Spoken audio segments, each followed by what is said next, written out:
In June 2012, Gordon traveled to the outskirts of Pittsburgh for the first time to visit Ms. Jean's Southern Cuisine.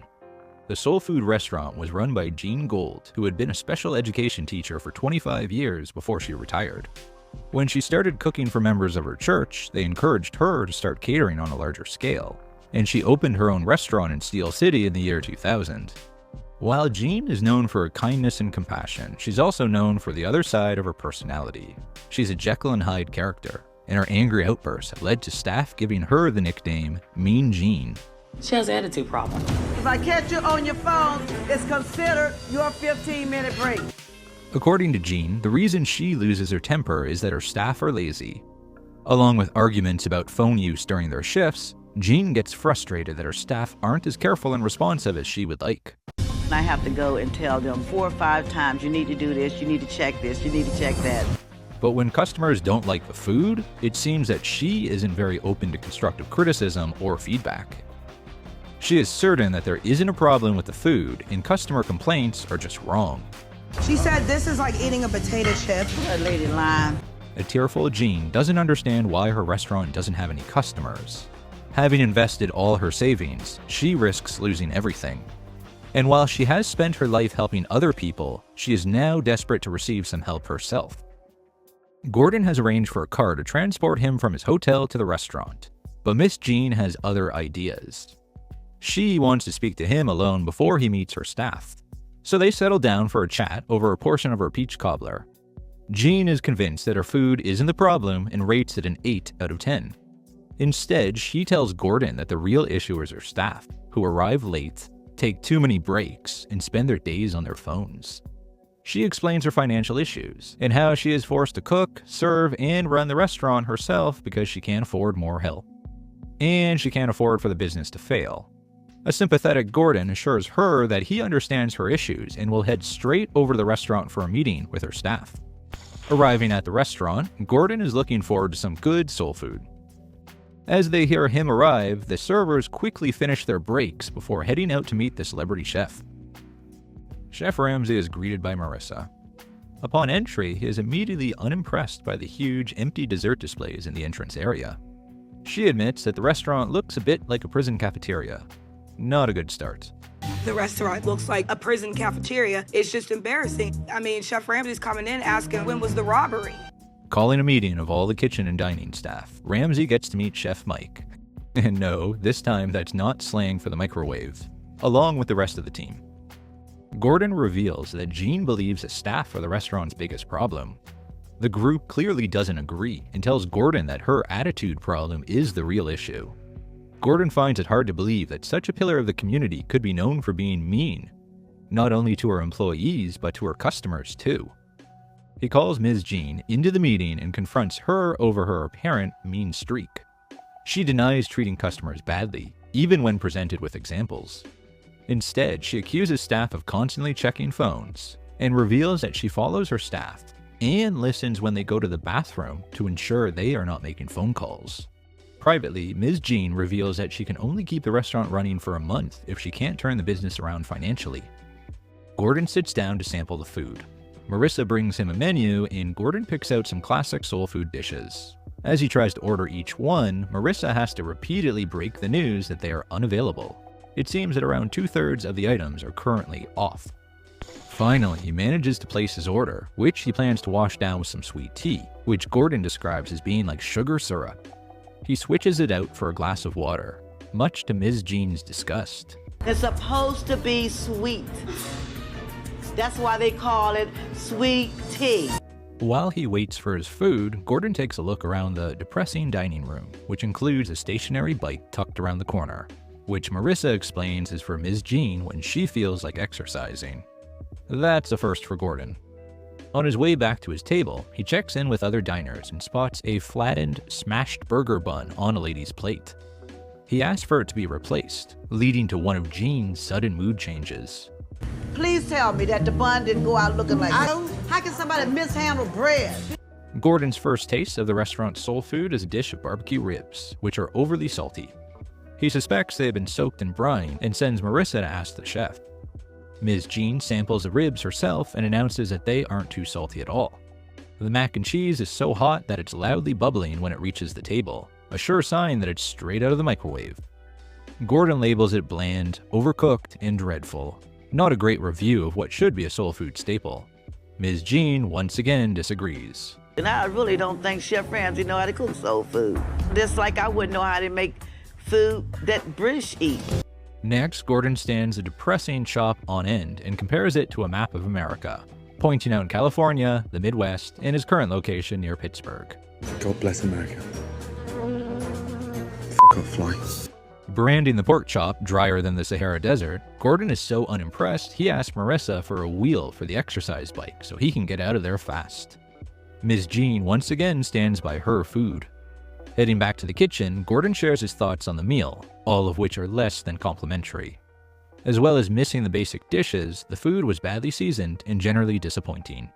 He thinks that this soul food restaurant lacks soul. Ms. Jean once again defends her restaurant. In a back-and-forth disagreement, Jean points out that they haven't had any complaints, and Gordon responds that it's hard to receive complaints when you don't have any customers.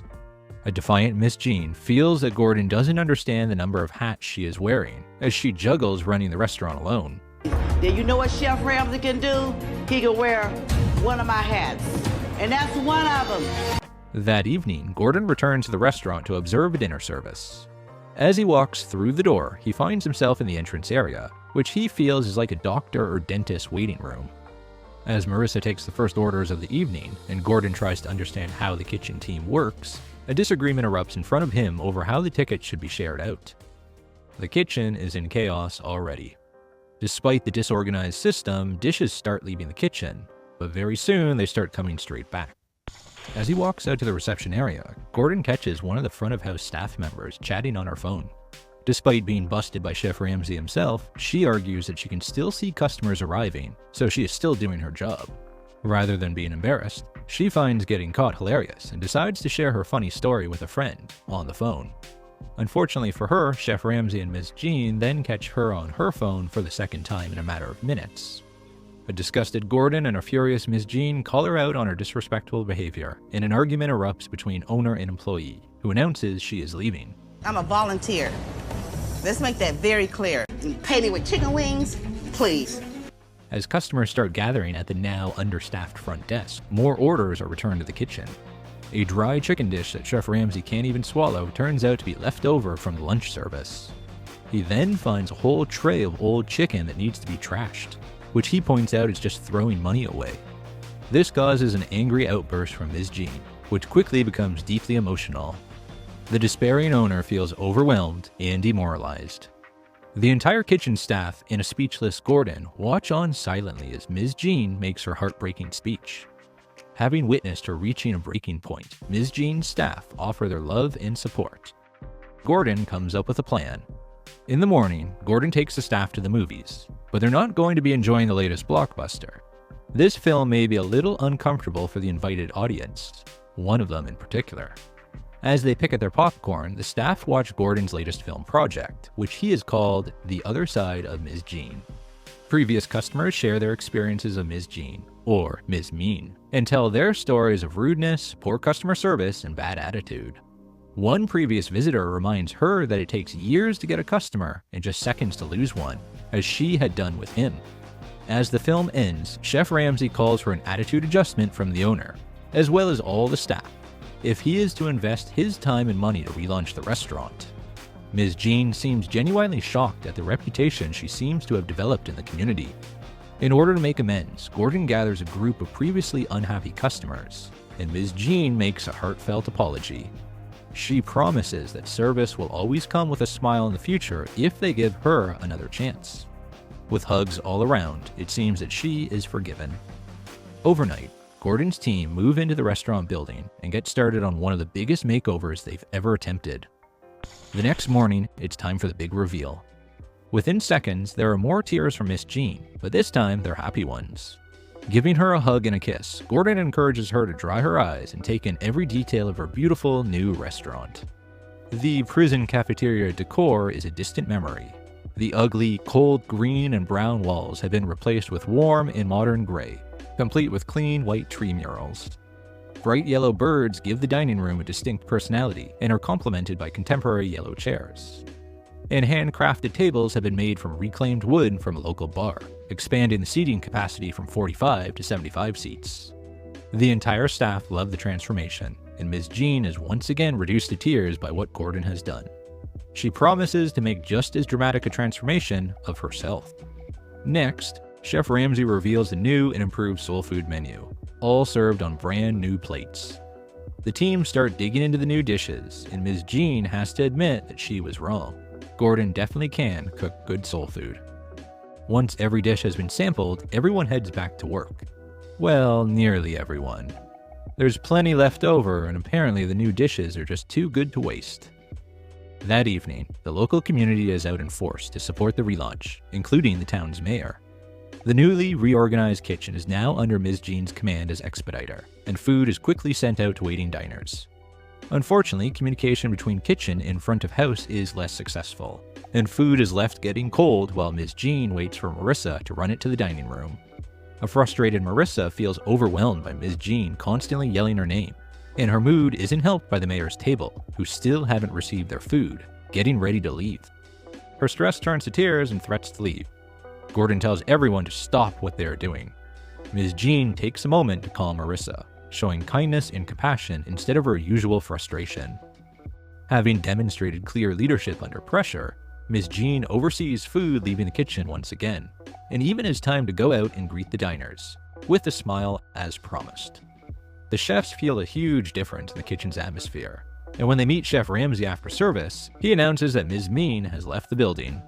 Before he leaves, Gordon tells Ms. Jean that she's an amazing lady, and that he's rooting for her to turn her business around. He believes she will make a success of the business if her staff continue to support her. In the days following Gordon's visit, Ms. Jean was honored by the mayor for her years of service to the local community. He proclaims that June 3rd will be Ms. Jean's day. She certainly seems to have put her heart and soul into Ms. Jean's Southern cuisine once again. The episode was filmed in June 2012 and aired in November of the same year. Gordon responded to a plea from one of Ms. Jean's friends who wrote to him asking for his help to keep the restaurant afloat. Gordon was in the area to lend a hand to both Ms. Jean's Southern cuisine and the Italian restaurant Levante's a few days later. At Levante's, squabbling siblings were bringing their family restaurant to its knees. Gordon certainly dealt with some big personalities that week. While viewers were sympathetic with Ms. Jean's situation, they were very divided over her relationship with staff and who was in the wrong. Many viewers felt that both sides were out of line. There was shock at how Ms. Jean spoke to her staff, but at the same time, sympathy for the frustrated owner. However, many pointed out that her staff were actually friends and acquaintances who were giving up their time to help her. She was accused of exploiting them in a restaurant, making them work full shifts for free, or for chicken wings. The chicken wings argument was regularly commented on, with many viewers wanting to know how that particular transaction worked. Those who were there at the time of filming made it clear that Gordon worked hard to smooth over disagreements and help the different personalities work together. Viewers did all seem to agree on one thing: Marissa was one of the most likable servers in Kitchen Nightmares history. And they also agreed that Ms. Jean was a great character herself. In fact, she has become meme-worthy. Soon after the episode was aired, the building housing Ms. Jean's Southern cuisine was sold. The restaurant moved a couple of blocks from Penn Avenue to the basement of Hosanna House in Wallace Avenue. The original building had been a bank before Ms. Jean moved in, which could explain the very functional layout and decor that Gordon needed to overhaul. And after she left, it reverted back to being a bank, which was a little confusing to visitors excited to try out Gordon's take on soul food. Reddit user WeirdFish95 checked it out in 2023. The restaurant's new location, Hosanna House, was the base for a community program for the most vulnerable local population, offering a variety of help to those living in poverty. In an interview soon after the move, Ms. Jean shared that most of her customers had followed her over to the new location. Was following me and, coming to eat over to my new location, even though sometimes the parking is a little bit bad, but overall, all my customers are starting to come back over here at my new place. Chef Mike was still working hard in the kitchen and shared one of the positives about their new restaurant space. They were able to feed a healthy breakfast to the children from the preschool upstairs. According to the Hosanna House website, they provide over 70,000 meals to children each year. It's great that Ms. Jean and her big heart are supporting them in such great work. It's clear from photos and videos that the reclaimed tables and bright yellow chairs and benches made it across to the new location. But viewers of the episode loved the makeover of this restaurant and were sad that the beautifully renovated dining room was lost. The clean and simple tree and bird motif certainly complemented the furniture to create a different atmosphere for diners. It seems that around the time of the business move, Ms. Jean also started to offer catering for outside events, as well as providing food for diners in the restaurant. She prepared soul food dishes for weddings, parties, and business events. Yelp reviews are based on this mixed business model, including the basement restaurant and the party catering, and they are very mixed themselves, with an overall rating of 3.5 out of 5. Across the 5-star reviews, there is definitely a theme. Those who enjoy the food really loved Gordon's mac and cheese recipe. And that's the dish that caused the biggest arguments between Ms. Jean and the celebrity chef. It looks like it was worth the fallout. It certainly looks delicious. And some diners also comment on Ms. Jean's warm hospitality when they visit. It seems she can serve with a smile as she promised. Unfortunately, there is another overriding theme that brings that rating way down. Rudeness, attitude, and horrible customer service are mentioned again and again in reviews over the following years. And it's not just Ms. Jean's attitude that was a problem. Her staff were also accused of taking food and drinking alcohol while working at a wedding. Over the following years, it seems that the quality of food declined, along with the customer service ethic. It seems old habits had slipped back in. Other customers complained that portion sizes had been cut back, making it poor value for money as well as an uncomfortable experience. Throughout this period, Ms. Jean did also receive positive publicity, mainly relating to her annual Thanksgiving event. Since the restaurant opened its doors in the year 2000, Ms. Jean spent every Thanksgiving preparing a nutritious meal for the homeless, an event she continued despite location and staff changes. In 2017, she was featured on CBS Pittsburgh, where she was celebrated for her annual service to the community. So we try to share everything that we have. You know, I don't have a lot, but I'll share my food. Ms. Jean isn't new to this publicity though. She was featured in the local newspaper for the same event in 2008, 4 years before Gordon's visit, under the restaurant's previous name, Ms. Jean's Soul Food. The relaunch, she changed the name again, dropping the Ms. to become Jean Southern Cuisine. The restaurant received a similar Thanksgiving write-up in the Pittsburgh Post-Gazette. Interestingly, none of the press attention she received makes much, if any, mention of kitchen nightmares, which is unusual across the series. Over the next couple of years, Ms. Jean's Southern Cuisine remained a popular spot for its Sunday buffet, despite complaints about erratic opening hours and discount vouchers not being honored. And we can see that those tables and chairs lasted well and were still in use. It appears that Ms. Jean also ran special offers to encourage customers to come in on other days of the week. To supplement the restaurant's income, Ms. Jean ran themed events to attract more customers through the doors and invited performers to offer free entertainment at Hosanna House for her diners.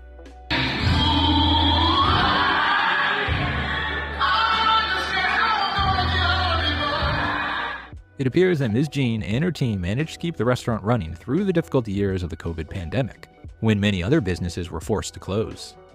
And Ms. Jean was supported by her son, Travis, who was also serving on her behalf at a soul food festival in September 2022. Ms. Jean's Southern Cuisine was still running successfully a full 10 years after Gordon's visit. So is it still open today? In a Facebook post in October 2022, just a month after the food festival, Ms. Jean's son posted a video to Facebook revealing that the restaurant was holding its final Sunday buffet before closing. Now we have one more week left. Ms. Jean's Southern Cuisine all-you-can-eat buffet here at the Hosanna House. A couple of weeks later, the restaurant equipment was being sold off, including brand new china and some very familiar-looking bright yellow chairs. But no sign of those beautiful reclaimed wood tables. The building was taken over by another soul food restaurant, Vicky's Soul Food Grill, shortly afterwards. So Ms. Jean's restaurant is no more. But in March 2023, Travis took to Facebook to share the contact details for Ms. Jean's Southern Cuisine catering service. So it seems she's still feeding the local community, this time at local events instead of a fixed location. As for the staff from the original episode, we saw that Chef Mike had moved with Ms. Jean to her new location in the Hosanna House, but haven't seen updates on him since. And what happened to the viewer's favorite server, Marissa? Well, she is still using her customer service skills every day. She has been a Verizon consultant since 2015. But that's not all. She earned her MS in Health Administration from Robert Morris University in Pittsburgh in 2018, and has since launched her own website. She writes about using natural organic remedies and cannabis infusions to enhance health and well-being, following a struggle with her weight in 2021. And if that's not enough, she also volunteers at Be My Eyes, helping visually impaired people. She's obviously proud of her appearance on Kitchen Nightmares, as it is also listed on her LinkedIn profile as a special project. We wish her all the best for the future, with each of her many and varied projects. As for Ms. Jean herself, it's great to see her looking happy, healthy, and surrounded by family.